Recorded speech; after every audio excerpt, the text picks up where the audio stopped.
অনেকে ফজরের নামাজকে হালকাভাবে নেয়, ঘুমের কারণে ছেড়ে দেয়। কিন্তু আপনি কি জানেন এই একটি নামাজ আপনার পুরো দিনের ভবিষ্যৎ বদলে দিতে পারে? রাসূল সাল্লাল্লাহু আলাইহি সাল্লাম ফজরের সময়ের জন্য দোয়া করেছেন। এই সময় আল্লাহ বান্দাদের জন্য রিজিকের বরকত দেন। যারা ফজরের নামাজ পড়ে তাদের দিনটা হয় শান্ত, সফল এবং বরকতময়। হাদিসে এসেছে, যে ব্যক্তি ফজরের নামাজ আদায় করে সে আল্লাহর নিরাপত্তার মধ্যে থাকে, অর্থাৎ আল্লাহ নিজেই তাকে সারাদিন রক্ষা করেন। রাসূল সাল্লাল্লাহু আলাইহি সাল্লাম বলেছেন, যারা অন্ধকারে মসজিদে যায় তাদের জন্য কিয়ামতের দিনে পূর্ণ নূরের সুসংবাদ আছে।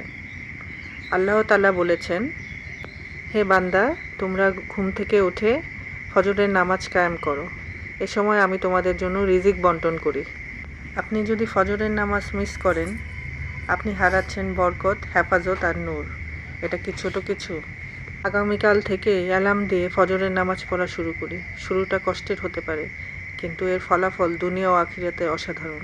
ফজরের নামাজ সেই নূরের চাবি যেটি আমাদের রিজিকে বরকত দেয়, সারাদিনকে বরকতময় করে রাখে, নিরাপত্তার মধ্যে রাখে।